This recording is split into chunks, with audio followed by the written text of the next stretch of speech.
Konjang-kanjing langit kelap-kelap, tonler kincanging. Alkisah, inilah hari yang ditunggu-tunggu dalam Perang Baratayuda, yaitu hari ke-17. Apa itu Baratayuda, perang antar saudara yang akan dialami oleh seluruh manusia di muka bumi dari dulu hingga sekarang. Entah karena warisan, entah karena pengaruh, entah karena perbedaan agama dan lain sebagainya. Hari ke-17 perang Baratayuda. Kresna menjadi kusirnya sang Arjuna. Deng deng deng deng deng deng deng. Arjuna, aku hentikan kereta bukan karena kamu takut menghadapi kakak kandungmu yang kini jadi pahlawannya musuh. Tapi kakakmu sudah turun, segeralah turun, menyembahlah kamu. Menyembah. Arjuna menyembah. Terus sama Akorno, aduh adekku, kita sama-sama anak dari Kanjeng Ibu Kunti. Ya. Tapi aku tidak bisa berpihak ke Pandawa karena yang merawatku dan membesarkanku adalah Kurawa. Ibu dalam pengertianku bukan perempuan yang melahirkan, tapi perempuan yang merawat dan membesarkanku. Aku dibesarkan oleh Kurawa. Berdirilah adikku, berdirilah. Ayo, kita berhadapan lelaki sama lelaki. Kita bikin Ibu Dewi Kunti bangga melihat anak-anaknya menjadi kesatria dan kesatria. Akhirnya perang. Oh, Arjuna. Kata Kresna, kita tidak usah menambah-nambah waktu lagi. Makin banyak korban nanti. Lepaskan panah pamungkasmu, Pasupati. Arjuna, lepaskan. Kamu ingin menjadi raja. Menjadi raja itu langkah kesekian. Tapi orang tidak akan pernah menjadi langkah ke-1000 kalau nggak ada langkah pertama. Langkah pertama, panahlah kakakmu. Baru kau akan bisa berikutnya, langkah berikutnya sampai menjadi raja. Terima kasih. Yeah. Oke, baik, kali ini tidak sendiri Mbak Tejo. Ada rekan sejawat sahabat Mbak Tejo di Q&A. Ada Bang Henry Satrio, tepuk tangan Bang Henry. Shirley Anavita. Halo Mbak. Kang Maman. Oke, langsung saja saya kasih waktu untuk Kang Maman. Saya tadi langsung merinding ketika mendengar Soldier of Fortune karena di Purple saat itu lagi edan-edannya dan bapak saya yang tentara sangat mengagumi dan suka dengan Soldier of Fortune itu. Jadi begitu masuk aja saya udah merinding. Berkaitan dengan ibu, bagaimana memainkan sosok Drupadi? Dan buat saya itu salah satu sosok yang paling berat dalam pewayangan. Drupadi adalah perempuan dengan suami 5. Pandawa semua adalah suaminya. Saya pernah nerbitin buku itu dan saya terbitin sendiri. Satu-satunya buku dari 25 buku yang aku terbitin sendiri.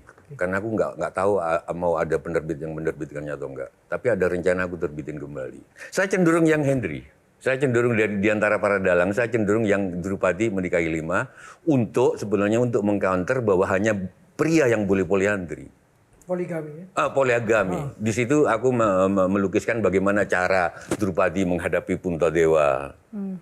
Sebagai perempuan yang menghadapi Puntadewa, aku harus melangkah langit.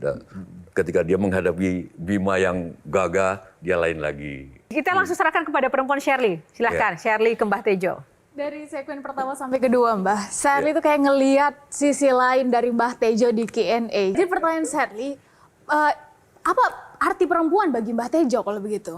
Oh, aku membuat lagu hampir 120-an, belum ada apa-apanya kalau dibagi Narto Sabdo 400-an. Aku baru 123. Semua tentang perempuan. Aku akan ngomong ke Kang Maman. Kang Maman, sorry, jujur. Berapa kali benar terhadap istri dan berapa kali harus minta maaf walaupun benar? Nah, gitu loh. Ya.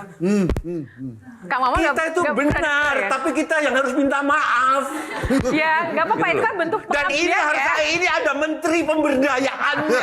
Gitu loh. Mungkin nanti kita akan undang ya Menteri Pemberdayaan Perempuan ya. Iya, betul. Tapi Nah. gini, Jo, saya setuju juga sama Mbah Sujiwo Tejo ini. Bukan karena masalah perempuan dan laki-laki ya. Jadi begini memang. Kenapa ada aturan yang mengatur perempuan di agama? Karena perempuan itu memang super power. Dia bisa semua. Yang laki-laki bisa, perempuan bisa. Makanya perlu ada aturan. Jadi betul memang Luar biasa Karena perempuan ini. Jadi kalau kemudian perempuan ini luar biasa, agak aneh juga kalau mereka minta kita, tolong dong kita diberdayakan. Bahkan ada idiom yang sangat terkenal itu ladies first. Emang Anda itu udah first. Apa yang bikin Bang Henry Satrio itu penasaran dengan Mbah Tejo? Kira-kira melihat sosok Mbah Tejo ini dari sudut pandang pengamat politik gimana ya untuk negeri ini? Kalau Mbak Tejo itu melebihi politik di Indonesia. Bahkan menurut saya, abstrak dari politik di Indonesia itu sudah diwakili oleh Mbah Tejo. Maksudnya gimana? Mbah Tejo itu kan penghasil karya-karya abstrak yang lebih berguna buat kehidupan ini. Beberapa quote-quotes yang terkenal itu sudah disampaikan. Puncak orang jatuh cinta itu adalah sama-sama merindu tapi tidak bertemu, kalau nggak salah begitu. Pada jarak yang berjauhan. Itu kan luar biasa abstrak tapi kuat maknanya. Kalau politik ini kan, Jadi kalau melihat Mbah Tejo cocok nggak sih jadi politisi atau cocoknya jadi seniman aja? enggak, udah begini aja lah. Malah saya ada pertanyaan, Mbah. Mbah waktu nembak sang istri, menyatakan cinta, itu bebelit atau to the point, Mbah? Mbah jangan ngeliatin ke saya kayak gitu, Mbah. Aku punya teman jurusan elektro Nah, di Bandung. Terus aku nggak suka sama dia. Cowok. Suatu hari dia tuh asisten harus menjaga ujian mekanika teknik di jurusan arsitektur. Dia sakit. Dia minta tolong aku. Aku jagalah kan, kalau setiap dulu waktu jaga sebelum ujian kan dilihat apa? Kartu KTM. Set. Terus ada yang manis satu ini namanya Rosana ini. Oh. Terus aku sangat dipengaruhi oleh Waljina, guru-guru. Oh. Yen seneng ojo mung mandeng golek ono ngendi omahe ya. Kalau seneng jangan cuma melihat, cari rumahnya. Aku cari rumahnya, kan ada di alamatnya. ya. Aku sering bikin puisi. Waktu itu aku punya radio di Radio Continental. Nah, setiap malam Senin aku baca-baca puisi buat dia. Modalnya puisi ya. Nah, terus. Oh kekasihku, aku masih ingat. Cincinku kolong langit, emas kawin dari penyair. Diserahkannya ketika malam, kelap-kelip bintang dan langit warna ultra. Tetapi, walau cincinku kolong langit, cincinku kolong langit. Jadi sampai sekarang aku nggak pakai cincin kawin. Ini dari Gusmus, ini dari Buya Sakur.